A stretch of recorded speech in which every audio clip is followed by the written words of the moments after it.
Quando se trata de julgar os outros, por mais que a gente goste de acreditar que avaliamos cada novo indivíduo com base em seus próprios méritos, com base em suas próprias falhas, muitas vezes nós não temos o tempo ou o luxo para exercer as análises necessárias. Como resultado, a gente acaba fazendo julgamentos mais amplos, com menos nuances e também menos precisos. Como a gente viu nos vídeos anteriores, nós não avaliamos simplesmente as pessoas à nossa volta ao longo de uma única dimensão, indo de mal a bom, aceitando alguns, rejeitando outros. Mas afinal, qual é o raciocínio que a gente constrói na hora de formar uma impressão de alguém? Como as impressões são formadas? E de que maneira essas impressões acabam influenciando os nossos relacionamentos sociais? Meu nome é Daisy Klein, eu sou consultora de imagem pessoal, especialista em análise de dinâmicas imagéticas. E você vai descobrir aqui nesse canal que sim, tudo começa no rosto quando o assunto é relacionamentos sociais, mas as nossas impressões não se limitam a ele.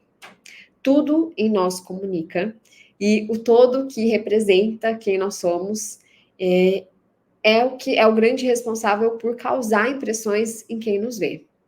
Para começar a explicar todo esse processo mental de formação de impressões, eu trouxe o artigo que é o meu queridinho. É o artigo que orientou toda a concepção e também montagem do meu curso, A Arte da Percepção Facial. O curioso desse artigo aqui foi que eu li ele 2 vezes. Não 2 vezes no total, né? Afinal, eu li várias vezes, inclusive agora antes de montar esse vídeo aqui, essa apresentação. Mas eu li 2 vezes no que diz respeito a... As 2 vezes que eu li, teve 2 vezes que eu li que eu tive interpretações muito diferentes sobre ele. Na primeira vez, eu interpretei de uma maneira, lógico, com base na bagagem que eu tinha na época, e eu acabei montando stories falando sobre ele. Veja, já na época eu achei ele um artigo super emblemático e muito significativo, muito importante para o assunto formação de impressões. Mas aí, passado algum tempo, eu comecei a sentir uma certa necessidade de voltar nesse artigo, reler ele, porque algo dentro de mim dizia que eu tinha alguma coisa nesse artigo para aprender com esse artigo. E aí, quando eu reli, então, que foi a segunda vez que eu passei os meus olhos e o meu cérebro por esse artigo, literalmente tudo se abriu na minha frente. E eu tive a compreensão do que era que exatamente acontecia quando a gente olhava para um rosto. Como que as partes combinadas de um rosto davam origem à formação de impressões. Como é que cada pedacinho combinado no todo acabava formando as impressões que a gente tem dos outros. E o mais curioso foi que, depois que eu li o artigo, lógico, eu nunca parei de pesquisar, né? Eu gosto muito de ler artigo científico e de me aprofundar. Conforme eu, terminei de ler esse artigo, eu fui pesquisando mais sobre o assunto, eu fui encontrando mais informações que respaldavam aquela interpretação que eu tinha tido quando eu li o artigo. Então, eu estou dizendo tudo isso daqui para começar esse vídeo dando os devidos créditos. E é assim que a gente gosta, né? A Bíblia diz que o Espírito Santo testifica dentro de nós. E quando eu olho para a sensação que me dizia que eu precisava voltar e ler esse artigo, quando eu olho para a interpretação que eu tive, quando eu li o artigo, e a comprovação que eu tive nos artigos que eu lia depois, daquela interpretação que eu tinha tido de início, somado a isso, todos os feedbacks que eu escuto das pessoas que fazem o curso A Arte da Percepção Facial, e elas falam do quanto o curso faz sentido para elas, do quanto ele está auxiliando elas, tanto nas análises, como também no desenvolvimento de propostas, como o curso se mostrou muito redondinho para elas e fez muito sentido, só me leva a acreditar que, de fato, eu tive essa ajuda extra, essa contribuição que foi muito mais que especial para mim, tanto na construção do curso, mas em especial na interpretação desse artigo, que foi o que fez essa grande virada de chave no meu trabalho, que faz essa virada de chave em todas as pessoas que vêm e fazem o curso Arte da Percepção Facial. Então, créditos dados, é lógico que eu quero deixar claro, né? Até para não soar injusta com as minhas alunas, eu não vou dar o curso aqui, não seria justo comigo, não seria justo com as minhas amigas, eu tampouco teria tempo suficiente para dar toda a informação do curso aqui dentro desse vídeo, mas esse artigo aqui, ele é muito importante, e ele sozinho, ele já explica muito sobre como se dão as nossas percepções e os nossos relacionamentos sociais, né? Como que as percepções que nós temos uns dos outros acabam determinando a relação que a gente vai ter um com o outro e como a gente acaba reagindo às pessoas à nossa volta. Então, o que eu sempre falo para as minhas alunas, se vocês tiverem que eleger um artigo na carreira inteira de vocês para ler, esse daqui é o artigo. Agora eu adapto então para esse vídeo, e se eu tivesse que dizer que existe um vídeo aqui nesse canal inteiro que eu indico que você assista, esse vídeo é esse, né? Falando sobre esse artigo é muito importante, ele é muito revelador dentro desse universo de percepções. Dito isso, vamos para o artigo? E o que o artigo vai mostrar é que pesquisas psicológicas envolvendo milhares de pessoas de culturas muito variadas acabaram estabelecendo que nós usamos duas dimensões de traço, que são denominadas pelo estudo de calor e competência, para classificar o mundo à nossa volta. Então, nós julgamos as pessoas à nossa volta como altas ou baixas em calor, altas ou baixas em competência. E além de fazer toda essa análise, né, essas inferências e julgamentos, o artigo vai mostrar ainda que as nossas avaliações dessas duas dimensões, de calor e de competência, que a gente vai observar, que vai inferir a partir do outro, elas vão determinar também a maneira como a gente vai interagir com essa pessoa que está sendo analisada. Ou seja, a percepção que a gente tem do outro vai determinar a maneira como a gente vai se relacionar com essas pessoas. Então, ou com essa pessoa, desculpa. Então, essas dimensões, calor, eu gosto de usar, né? Calor ou confiabilidade e competência, já eu destrincho, desculpa, isso para vocês.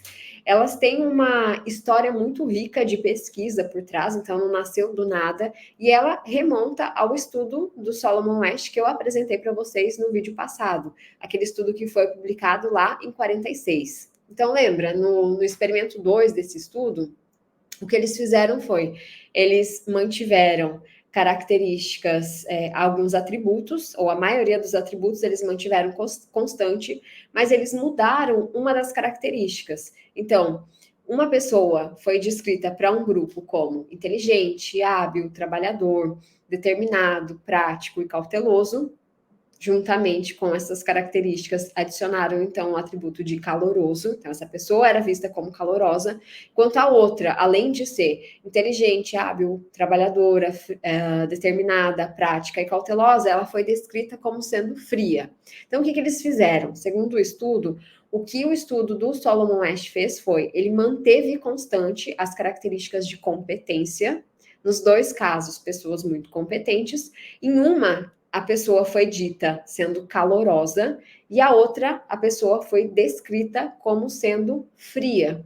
E o resultado foi uma mudança radical na percepção dessas duas pessoas. Então, o fato de ter mudado só o atributo de frieza, veja, uma das duas dimensões ali, mudar o atributo de calorosidade, né, o calor, então, descrever que uma pessoa era fria e a outra era quente, era calorosa, mudou completamente a percepção desse indivíduo.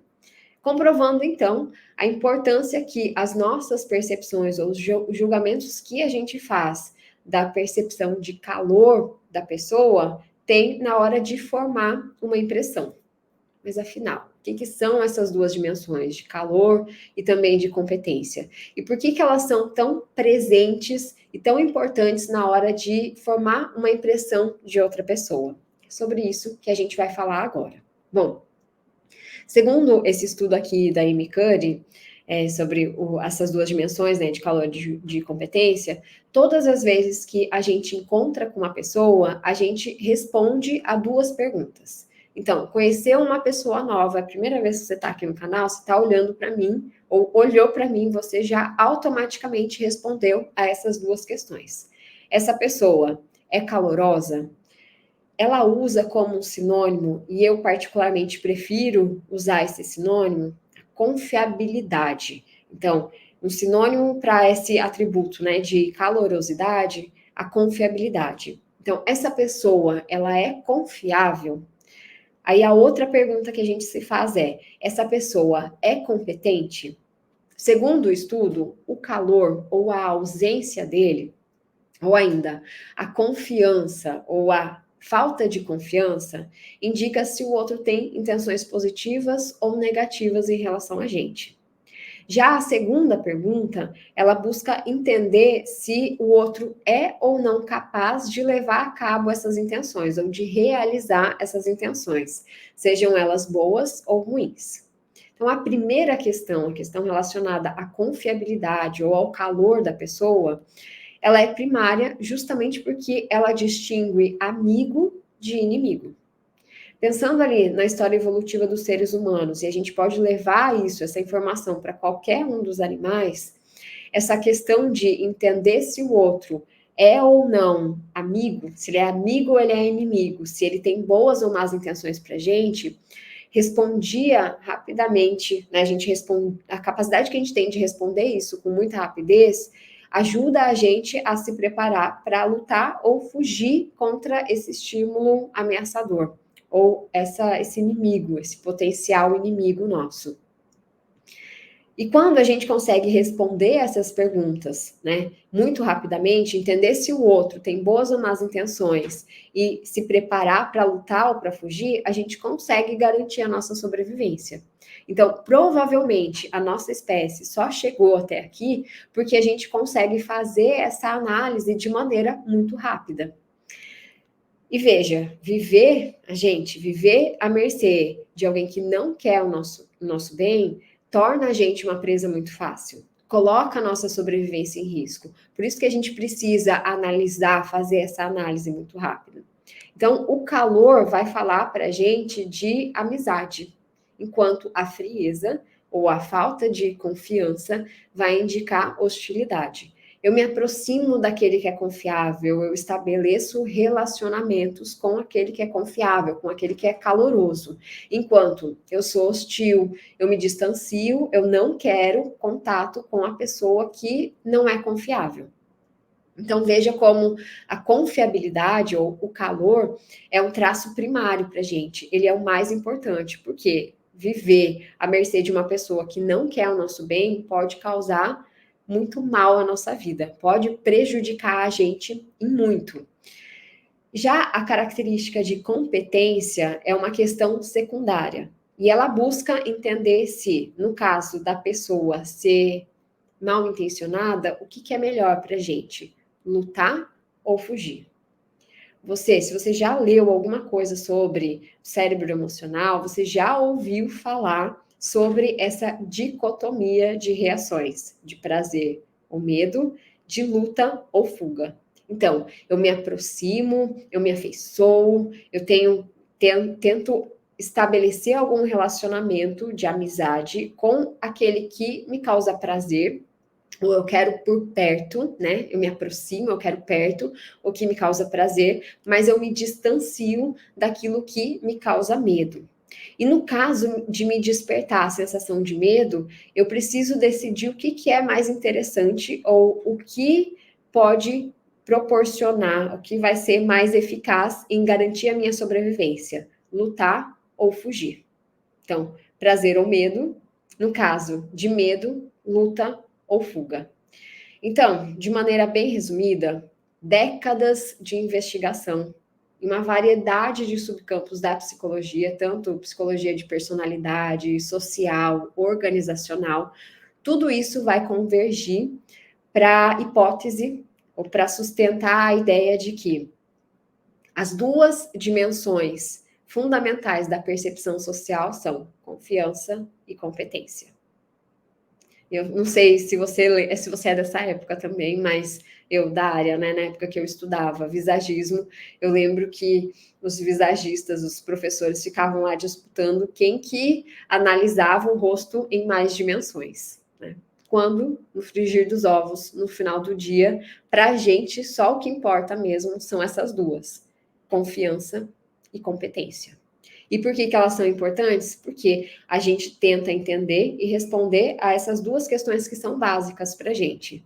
Entender primeiro como é que o outro pretende reagir ou se comportar ou agir em relação a mim, se ele tem boas ou más intenções, e depois entender se ele é ou não capaz de realizar essas intenções. O estudo ainda corrobora com os achados do Ash, sustentando a ideia de que os julgamentos de calorosidade, desculpa, têm um efeito de primazia. Então, são eles os grandes responsáveis por esse efeito de primazia na hora de formar impressões dos outros. Primeiro, porque eles são feitos com uma velocidade muito grande, muito expressiva, né? A gente faz os julgamentos de confiança muito mais rápidos, muito mais rápido do que os julgamentos de competência. Então, pesquisas vêm mostrando que mesmo crianças a partir de 3 anos de idade, 3 anos, já fazem julgamentos de cordialidade, né, de confiança ou de benevolência, muito mais rápido do que elas fazem os julgamentos de competência, em especial na hora que elas precisam formar impressões ou tomar decisões com relação a pessoas novas que elas encontram. Então, esse efeito de primazia do calor pode ser explicado para a gente pela urgência com que a gente precisa tomar decisões na hora de avaliar a intenção da pessoa que a gente está se relacionando, ou de pessoas desconhecidas. Então, na hora de avaliar a intenção que o outro tem para com a gente. Outro ponto importante que fala dessa primazia do calor é essa capacidade que a nossa percepção de calor tem de mudar a percepção que a gente tem do outro. Então, se o outro é visto como caloroso, a percepção geral da pessoa é uma. Agora, se em vez de caloroso, foi o que a gente viu no estudo do Ash, se em vez de caloroso a gente substitui esse termo pelo termo frio, uma pessoa fria, a percepção total da pessoa acaba mudando, a gente muda a percepção que a gente tem dela. E isso muito provavelmente vem acontecer porque na hora de estabelecer um relacionamento de confiança com uma pessoa e a gente descobre que ela na verdade não é confiável, esse erro no julgamento pode trazer prejuízos muito sérios para a gente. Muito mais sérios do que se a gente julga uma pessoa que é pouco competente, a gente lê ela como competente. Então, veja como o prejuízo de confiar numa pessoa que não é confiável é muito maior do que julgar competente uma pessoa que não era competente. Então, de novo, os nossos julgamentos de confiabilidade, eles têm esse efeito de primazia, mas pode acontecer da competência assumir a primazia quando a gente está avaliando a nós mesmos, ou então pessoas conhecidas, muito próximas nossas, muito próximas da gente. Isso acontece provavelmente porque a gente já passou, nós mesmos já passamos, essas pessoas que a gente já tem bastante intimidade já passaram do crivo da confiança, a gente já confia nelas, então a competência assume a primazia. Pode acontecer também que a competência assuma a primazia em ambientes corporativos, porque nesses lugares, né, onde o foco está no trabalho, eles têm uma estrutura muito mais voltada a competências, então a demonstrar competência. E aí, nesses casos, a competência assume a primazia. Mas, em geral, relacionamentos sociais, quando a gente encontra, né, vai formar impressões de outras pessoas, o mais importante dentro desse processo de avaliação e de percepção está a dimensão da confiança. Então, além disso, né, lembrando, a nossa percepção dos outros pode mudar completamente quando o nosso julgamento de confiança muda. E aí basta a gente pensar, por exemplo, em uma pessoa que de início a gente achou super confiável, que defendia valores muito semelhantes aos nossos, e ao longo desse processo de relacionamento, a gente foi vendo que não era bem assim. E aí, a nossa percepção geral da pessoa acaba mudando junto com essa nossa percepção de confiança. Bom, as nossas avaliações, então, de confiança ou de calor e de competência, desculpa, elas vão se relacionando e se combinando para criar padrões de emoções e também de comportamento em relação aos outros. Então, segundo o estudo, o nosso comportamento para com o outro vai ser um resultado das nossas percepções de calor e de competência do outro. E a gente vai conseguir ver tudo isso, né, através do gráfico que eu trouxe lá do próprio artigo. Aqui fica mais claro, né, trouxe traduzir ali alguns termos para o português para ficar um pouquinho mais claro.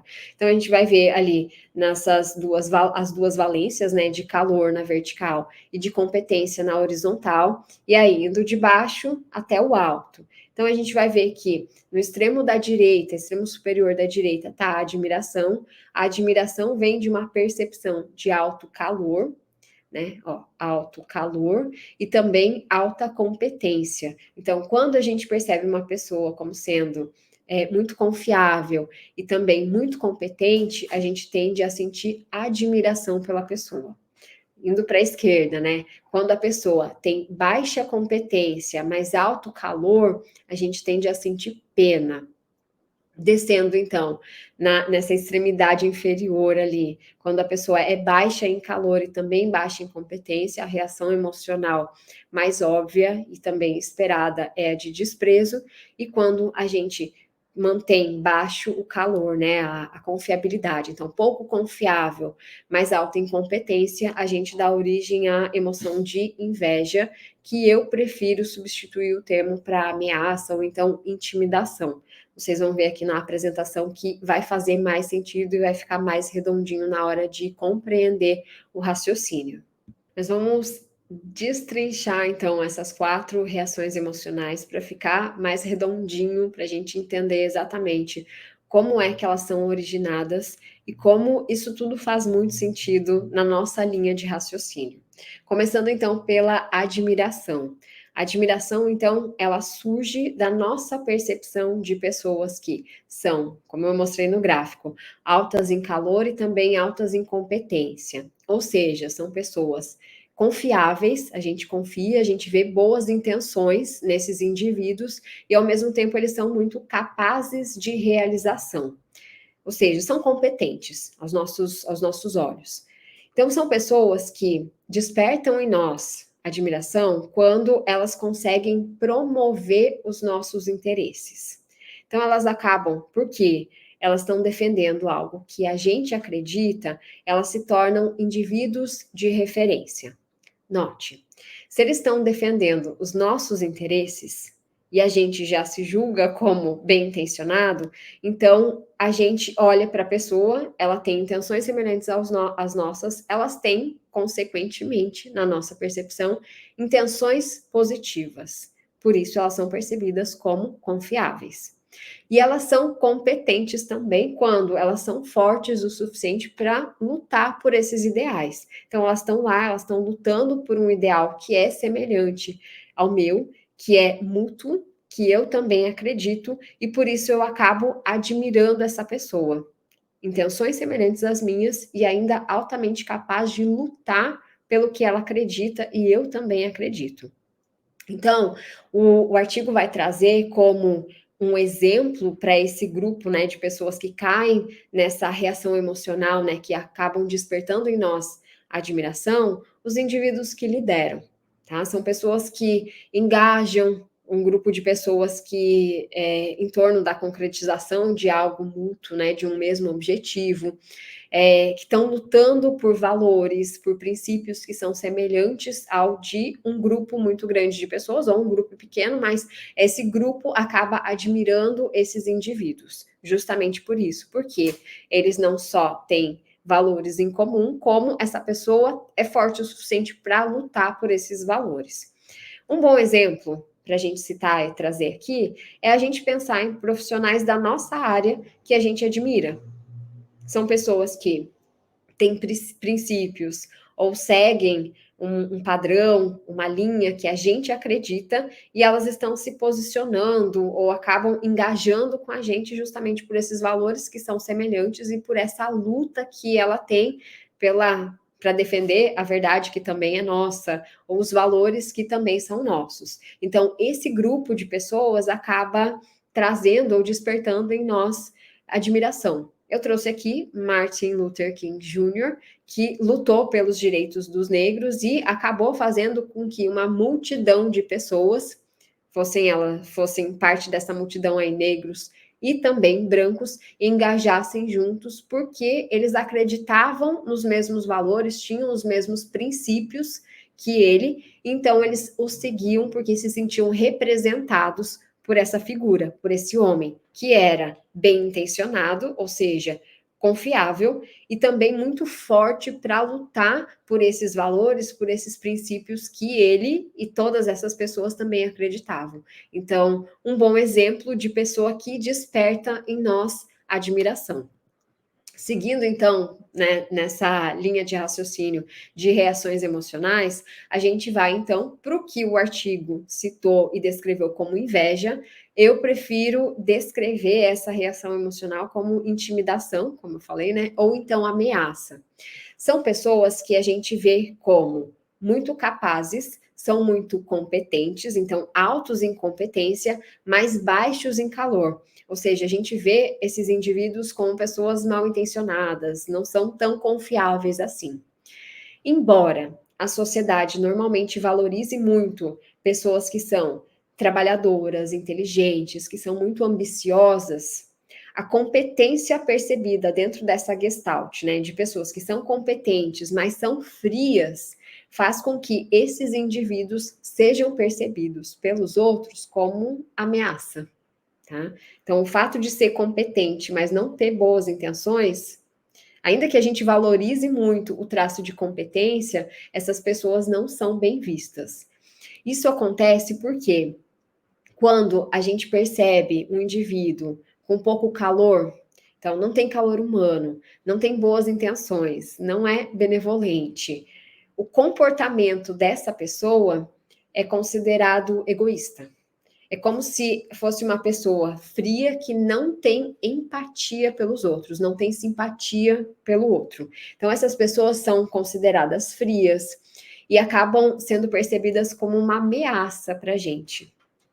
Tá? Então, eles não são bem vistos, tá? Principalmente porque são pessoas que, além de não terem boas intenções, são altas em competência. Então, a competência acaba intensificando a magnitude da ameaça que essas pessoas acabam significando, causando ou simbolizando para a gente. Então, veja, são pessoas que não são bem intencionadas, não são confiáveis, mas são altamente capazes de realização. Então, são altas em competência. E essa combinação de baixo calor, alta competência, ou seja, não é confiável, mas é muito competente, faz com que a gente tenha reações e emoções negativas para com elas. Como exemplo que o artigo traz, ele vai falar que líderes femininas, em geral, com uma certa consistência, acabam caindo nesse grupo aqui, que é competente, mais frio. Pense aí se você já não teve essa mesma concepção com relação a mulheres que acabam assumindo altos cargos dentro de companhias ou no mundo corporativo. Em geral, as pessoas tendem a perceber essas mulheres como pouco confiáveis. É como se a gente olhasse para elas e pensasse que são pessoas, são mulheres que são capazes de fazer qualquer coisa para alcançar os seus objetivos profissionais. Então, se elas precisarem passar por cima da cabeça de alguém ou prejudicar alguém para alcançar o objetivo profissional, elas vão fazer. É esse o raciocínio que a grande maioria das pessoas fazem com relação a essas mulheres que ocupam altos cargos, tá? E isso vai fazer com que as pessoas percebam essas mulheres como distanciadoras, intimidadoras, mas, por outro lado, muito competentes. Ou seja, elas são muito capazes de chegar lá, mas elas fazem, né, vão tentar chegar lá a qualquer custo. E a sensação que se tem ao trabalhar com esse perfil de pessoas, ou esse perfil de mulheres, é de ameaça. Você segue, você trabalha, mas se sentindo intimidado, se sentindo ameaçado. Trouxe até uma citação de um artigo do Rudman e do Phelan. E eu achei muito interessante, essa citação está dentro do artigo também, esse da Amy Cuddy, que eu estou apresentando aqui para vocês. O que ele vai falar nesse artigo é que, embora as mulheres devam apresentar-se como autoconfiantes, assertivas e competitivas para serem vistas como qualificadas para papéis de liderança, quando o fazem, correm o risco de represálias sociais e econômicas. Mulheres altamente competentes e gestoras bem-sucedidas são vistas como capazes de liderança, mas também como hostis, egoístas, tortuosas e sem competências sociais. Vejam, elas são muito competentes, mas elas não são capazes de simpatia, de empatia pelo outro. E ele continua dizendo que essas características ou essa percepção que as pessoas têm de mulheres em altos cargos, elas não são, né, não vêm só de homens, elas são percebidas assim, tanto por homens como também por mulheres. Ou seja, a gente vê que é uma percepção de baixo calor, não tem capacidade de ter empatia pelo outro, de se sensibilizar pelo outro. Por outro lado, ela é muito voltada a resultado, ela é muito competente. Então, falta em calor, sobra em competência. Diferente lá da admiração, que a gente vai ver que a admiração é alta nas duas dimensões, nas duas características. E aí, o que eu acho muito bacana para simbolizar ou para fechar aqui esse raciocínio de admiração, né, da resposta emocional, de admiração e da ameaça, é um exemplo que o Simon Sinek cita no livro dele, Comece pelo Porquê. Quando eu li esse livro, eu falei, gente, isso daqui fecha muito bem com o que o artigo fala. E aí o que ele diz é que liderar não é a mesma coisa que ser líder. E olha como ele descreve usando justamente esses dois atributos, ou essas duas dimensões. Ele diz que ser líder significa que você tem o posto mais alto na hierarquia. Ou seja, você teve competência de conquistar a posição, seja por sorte ou por ter manobrado na política interna. Ou seja, ser líder demanda competência, capacidade de realização, de conseguir chegar lá. Liderar, no entanto, significa que os outros o seguem voluntariamente, porque inspira confiança em prol do que é melhor do grupo, melhor e do interesse do grupo. Ou seja, ser líder, você só precisa ter competência para chegar lá. Independe de como você conseguiu chegar lá, se você lutou para isso ou se você conseguiu manobrar, né, convencer alguém a te colocar naquele lugar. Liderar, então, a pessoa que é líder, ela engaja os outros, ou as pessoas seguem o líder, porque elas se sentem intimidadas, porque elas se sentem ameaçadas de que, se elas não seguirem esse líder, elas podem, de alguma maneira, ser prejudicadas. Já a pessoa que lidera, ela consegue engajar com os outros porque as pessoas se sentem altamente influenciadas, inspiradas por essa pessoa, que defende os mesmos ideais. Então eu olho para aquela pessoa e eu sinto admiração pelo que lidera, justamente porque essa pessoa me inspira confiança, essa pessoa defende os meus ideais, eu me sinto inspirado, eu me sinto inspirado e influenciado por essa pessoa. E notem, a admiração, ela vem justamente da percepção de confiança. E a confiança vem de um sentido de valor. A gente não consegue convencer o outro de que é confiável. A pessoa simplesmente confia na gente. E essa citação aqui do Simon Sinek do livro, eu achei que veio justamente para arrematar e para comprovar que toda essa linha de raciocínio faz muito sentido para a gente. A gente admira, a gente segue aquele que inspira a gente, que defende os nossos ideais, os nossos interesses, os nossos valores. Já o líder, a pessoa que intimida a gente, né, que ameaça a gente só segue porque a gente sente que se a gente não fizer, a gente pode perder de alguma maneira, a gente pode ser prejudicado de alguma maneira. Mas nota que o motivo pelo qual a gente segue essa pessoa, as duas estão lá no topo. As duas estão num lugar de muita reverência e de referência. Mas a maneira pela qual elas são seguidas é muito diferente. Uma engaja, uma inspira, uma influencia, né? Inspira confiança, a outra intimida, distancia e cria essa sensação de ameaça. Se eu não seguir, eu posso ser de alguma maneira prejudicado. Seguindo então para as reações emocionais que são originadas pela nossa percepção de baixa competência, a gente vai encontrar tanto o desprezo como também a pena. Falando de desprezo, o artigo vai sustentar que o desprezo, ele surge da nossa percepção, das nossas avaliações de baixo calor ou confiança e também baixa competência. O que eles vão dizer é que a gente tende a sentir raiva daquelas pessoas que são consideradas responsáveis pelos próprios resultados negativos ou pela vida ruim que tem. E por isso elas são percebidas como uma ameaça ou então um fardo para a sociedade. Entrariam aqui nesse grupo, ou né, nessa reação emocional, pessoas que abusam de drogas, de crianças, de comida, pessoas preguiçosas. Eu diria que o exemplo que melhor expõe essa ideia aqui seriam moradores de rua que também são viciados, ou pessoas que são viciadas e viciadas em drogas e por isso acabaram se tornando moradoras de rua. A ideia que eles trazem, ou a sensação que eles causam nas pessoas é que a gente tende a duvidar da intenção dessas pessoas, desses indivíduos, porque a gente não sabe se eles podem de alguma maneira ferir a gente, assaltar ou causar algum mal para a gente. Então, a gente não sabe se pode ou não confiar nessas pessoas. E além disso, a percepção que se tem é que eles não são capazes de mudar a condição de vida que eles estão.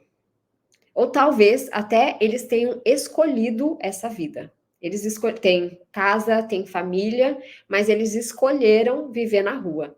E aí a percepção é justamente desprezo tanto pela situação em que eles se encontram, como também pela escolha que eles fizeram.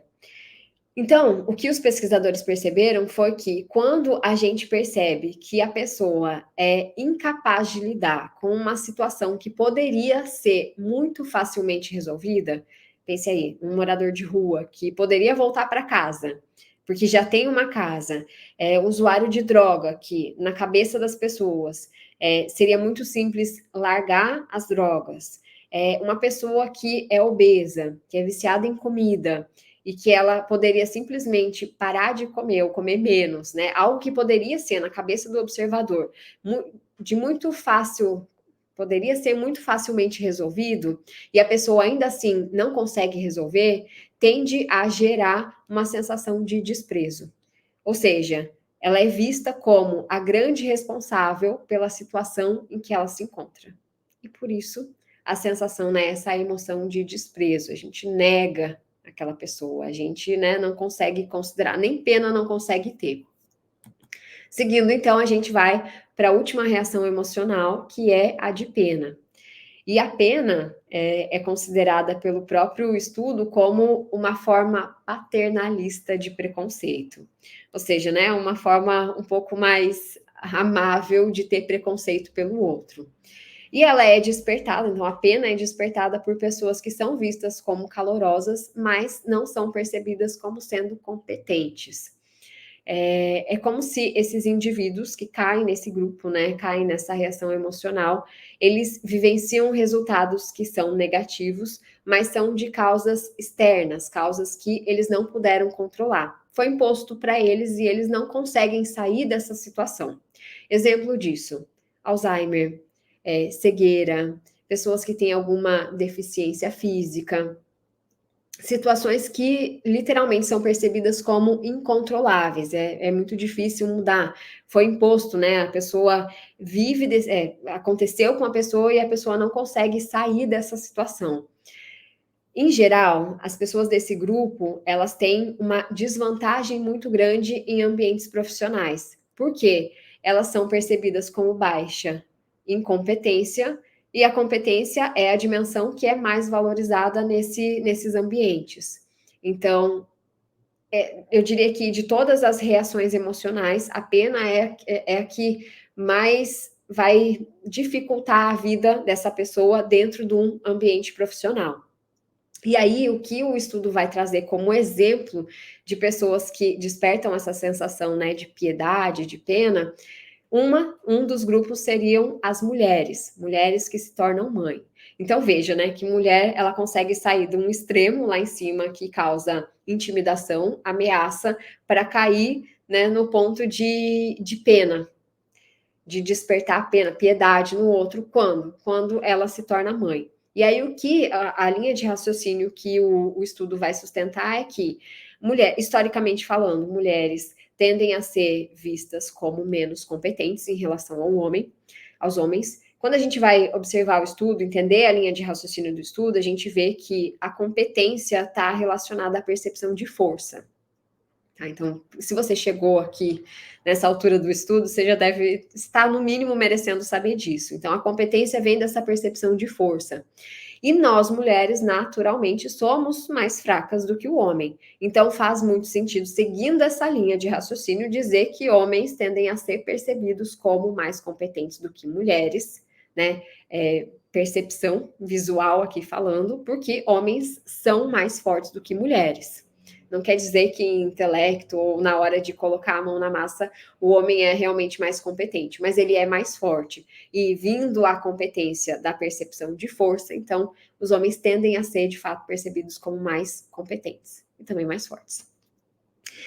Lembra? Então, indo lá, né, pro extremo, a mulher, ela, quando ela é bem sucedida, ela cai lá naquele extremo da ameaça, da intimidação. Por quê? Ela tem baixo calor, mas alta competência. O que acontece quando a mulher engravida e ela se torna mãe é que ela ganha em calor. Só que olha que desafiador para nós mulheres. Quando nós mulheres ganhamos em calor, nos tornamos, né, mais empáticas, a gente ganha essa capacidade de entender o outro, de exercer essa empatia e simpatia pelo outro, a gente ganha calor, automaticamente a gente perde em competência. E aí, uma pessoa que é calorosa e pouco competente acaba caindo nessa reação emocional que é de trazer ou de causar a sensação de pena, de piedade. É desafiador para a gente, né? Conseguir equilibrar essas duas dimensões e alcançar o extremo que é o mais interessante, que é o mais cobiçado, que é causar a admiração. Então, mostrar tanto a confiança como também a competência. Estudos, esse próprio estudo vai citar, né, estudos de campo, ou seja, na vida real, eles vão falar vão mostrar que os empregadores, eles são, de fato, menos propensos a ligar ou a retornar para mães trabalhadoras que se candidataram a alguma posição do que a mulheres sem filhos. Justamente por isso, porque a mulher, quando ela ganha neném, né, ela ganha também em calor, e acaba por isso perdendo um pouquinho em competência. Ou seja, acabam sendo percebidas como menos competentes do que aquelas que são, muitas aspas aqui, livres de filhos, ou né, não se tornaram mãe ainda. De maneira muito semelhante acontece com os idosos, que acabam caindo nesse estereótipo, né, de pessoas que são muito calorosas, mas pouco competentes. E aí, como resultado, as pessoas acabam expressando pena e também simpatia pelos idosos. A gente vai ver que, de maneira semelhante ao que acontece com as mulheres, né, dentro das organizações, nesses ambientes, né, que demandam muita competência, os funcionários que são mais velhos acabam sendo percebidos como menos eficazes do que funcionários mais jovens em tarefas que estão de alguma maneira relacionadas ao trabalho. Agora, estudos empíricos vão mostrar que, na verdade, não é bem assim, embora a percepção seja essa, os trabalhadores mais velhos apresentam, sim, pelo menos tanta, por vezes, muito mais competência do que os profissionais, os trabalhadores mais jovens. Mas, em geral, a reação emocional que as pessoas, o que a gente tende a ter ao olhar para um idoso, é a de pena. E a pena vem dessa percepção de alta calorosidade, ou seja, uma pessoa muito confiável, por outro lado, pouco competente. Segundo o estudo, essas duas dimensões, ou a combinação dessas duas, né, da percepção que a gente tem de calor e de competência, poderia também explicar o próprio preconceito, ou como se formam os preconceitos. E ele vai sustentar, então, que o preconceito, ele vem dessa conclusão que a gente tem da percepção de responsabilidade do indivíduo em relação à situação que ele se encontra. Então, a gente pode ter eu trouxe aqui dois exemplos para gente. No caso, por exemplo, né, de uma pessoa que está ligada a drogas, obesidade ou a falta de abrigo. Então, as duas possíveis reações emocionais que vêm dessa percepção da pessoa poderiam ser tanto a pena quanto o desprezo. E isso vem justamente da percepção que a gente tem da responsabilidade da pessoa no lugar que ela está naquele momento, no lugar que ela ocupa. Então, a pena viria dessa percepção do resultado, ou seja, vamos lá, tentar colocar de outra maneira. O lugar que essa pessoa está foi causado por situações que foram incontroláveis. Situações incontroláveis conduziram essa pessoa à situação em que ela se encontra, de vício, tanto em drogas quanto em comida, ou então de falta de abrigo, né, morando na rua. Um bom exemplo seria o caso de, por exemplo, um morador de rua.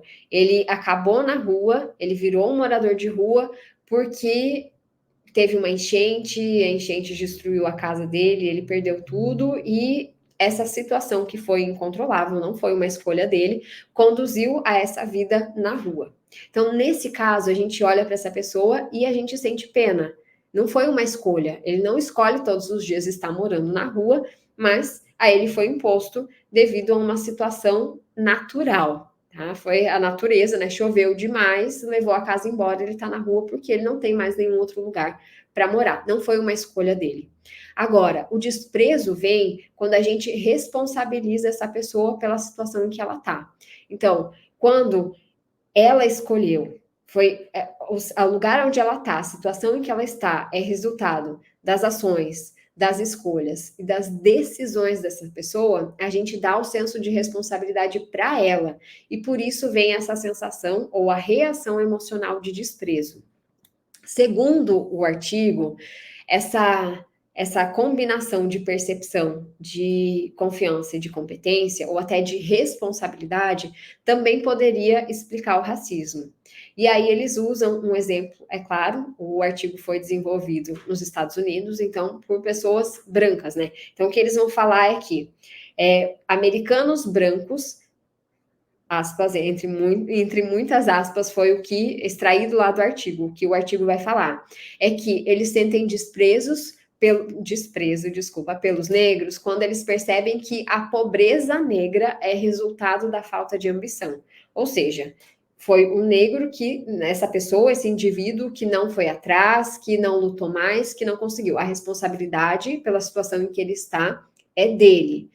Ao passo que quando as pessoas brancas, né, os americanos brancos, vão se concentrar em causas como discriminação histórica, a falta de oportunidade que esses indivíduos encontraram e até a exclusão dentro do sistema, quando eles percebem que houve todo um arranjo social que acabou excluindo essas pessoas e que eles tiveram, por isso, mais dificuldade de ter acesso ou de chegar mais longe, aí, nesses casos, a piedade acaba se tornando a reação emocional mais provável, ou seja, a pena. Mas afinal, o que será que é mais fácil? Restaurar a confiança ou a competência percebida, uma vez perdida? Será que é mais fácil a gente recobrar ou ganhar de novo a confiança, uma vez que a gente fez alguma coisa que decepcionou, né, muito uma pessoa, ou é mais fácil recobrar a competência depois de ter feito ou ter cometido um ato de incompetência? E o que o artigo vai dizer é que quando a gente suspeita de uma pessoa, ou quando a gente suspeita que uma pessoa não é confiável, ou ela carece de calor, pense aí quando você encontra uma pessoa e a pessoa, por algum motivo, ela te leva a acreditar que ela não é confiável. Não leva um tempo? Mesmo que você continue se relacionando com essa pessoa, leva um bom tempo até você conseguir, de fato, confiar nela de olhos fechados. Então, o que o artigo vai dizer é que é muito mais difícil reestabelecer o calor percebido, ainda que por intermédio de ações, ainda que por intermédio de demonstrações de confiança, até porque o calor, vamos colocar, né, a confiança, ela pode ser forjada, ela pode ser fingida. A gente pode fingir ser confiável quando a gente tem más intenções. Já a competência é mais difícil da gente fingir. É difícil uma pessoa que é incompetente conseguir fingir que é competente. Então, a competência acaba sendo mais difícil de ser forjada, por outro lado, é mais fácil ser recuperada. Porque imagine aí que eu cometo um erro que demonstre incompetência, se após esse erro eu cometer várias ações bem-sucedidas consecutivas, eu já consigo mudar a percepção do outro. Agora, por mais que eu tenha feito só uma coisa errada, dado só uma pisada de bola com uma pessoa e quebrado a confiança, bastou essa uma confiança ser quebrada para levar um bom tempo, talvez toda uma vida, ou talvez nunca mudar a percepção que o outro tem de mim. Então, aqui, um recorte aqui do que o artigo fala é que quando se suspeita que uma pessoa carece de calor, torna-se extremamente difícil reestabelecer esse calor percebido, em especial através dessas ações aparentemente calorosas. Por outro lado, a competência percebida pode ser restaurada por novos sucessos. Então, se eu tiver feito alguma coisa errada, ter algum, né, incidente que demonstra incompetência, se depois, em alguns novos atos, novas tentativas, eu tiver sucesso, eu consigo recobrar essa competência perdida. Agora, o calor, de fato, é muito mais difícil. Finalmente, ao final desse vídeo, o que você aprendeu, o que você viu é que nós somos sempre julgados ao longo de duas dimensões: calor e competência. E essa combinação da percepção que a gente tem do calor e da competência gera em nós reações emocionais. Quais são elas? Admiração, intimidação ou ameaça, pena ou desprezo. Segundo o artigo, essa combinação de percepção de confiança, né, de calor e de competência, ela responde quase que todas as reações emocionais que a gente tem diante das situações que a gente encontra. Então, seriam essas 4 respostas emocionais que todas as situações fariam com que a gente caísse em uma dessas 4. E aí você vai ver que é muito mais fácil do que você imagina perder a admiração por uma pessoa. Por quê? A confiança é muito facilmente perdida e é muito difícil de reestabelecer a confiança ou a nossa percepção de confiança em alguém. E lembra, a admiração vem dessa percepção de confiança, alta confiança e alta competência. Se ela perdeu em confiança, no mínimo, ela caiu para a nossa percepção de ameaça, de intimidação. Não é tão difícil assim mudar de opinião sobre uma pessoa. Confesse aí para mim. Bom, eu te vejo no próximo vídeo. Um beijo. Obrigada por ter ficado comigo até agora. A gente se vê na próxima. Beijo, até lá.